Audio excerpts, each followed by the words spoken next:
જય હિન્દ મિત્રો સુરત શહેરની 2 દિવસ પહેલાની ઘટના, તેમાં સુરત પોલીસને સેલ્યુટ કરવું જોઈએ. સેલ્યુટ શું કામ કરવું જોઈએ?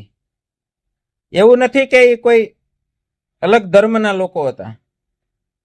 મિત્રો, કોઈ પણ ધર્મના લોકો હોય તેને આવા કૃત્ય ઉપર સૂરજની પહેલી કિરણ પડે તેની પહેલા એને ઉઠાવી લેવા જોઈએ.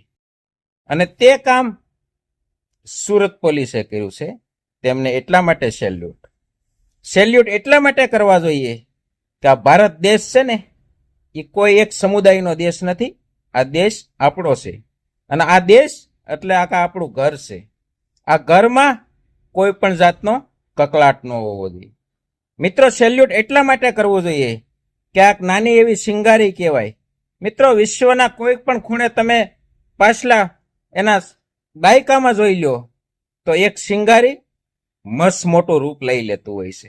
સેલ્યુટ એટલા માટે કરવું જોઈએ કે આ શિંગારીને તે લોકોએ સૂરજની પહેલી કિરણ પહેલા બુઝાવી દીધી. હું હર્ષ સંઘવી સાહેબનો જે ડાયલોગ છે, તે ડાયલોગ તો આપણે મિત્રો ઘણા બધા જોતા હોઈએ છીએ, પિક્ચરમાં જોતા હોય છે, રિયાલિટીમાં જોતા હોય છે.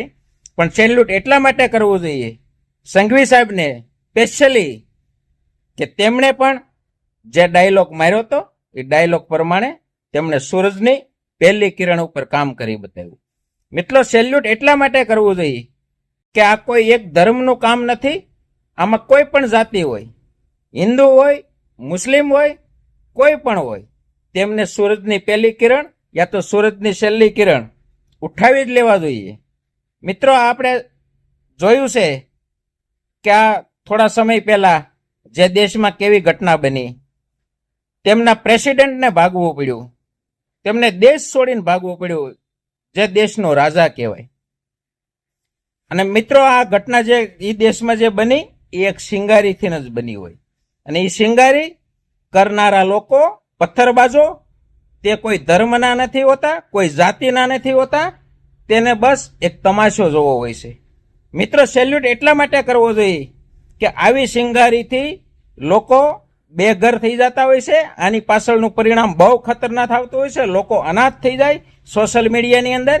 સોશિયલ મીડિયા ગરમ કરી દે, ખોટા મેસેજો ફેલાવે, જે ઘટના ન બની હોય તેવા મેસેજો વહેતા કરે અને લોકોને ગુમરાહ કરી અને મસ્ત મોટું તોફાન સર્જાતું હોય છે. એટલા માટે સેલ્યુટ કરવું પડે. સેલ્યુટ એટલા માટે કરવું પડે કે આ ભારત દેશ છે, એ આપણો દેશ છે. અને સુરત પોલીસ છે કે ગુજરાત પોલીસ હોય કે ઇન્ડિયન પોલીસ હોય કે ઇન્ડિયન આર્મી હોય, તે પણ આપણા રક્ષકો છે. તેમને પણ સારા કામ માટે નવાજવા જોઈએ. જય હિન્દ, જય ભારત.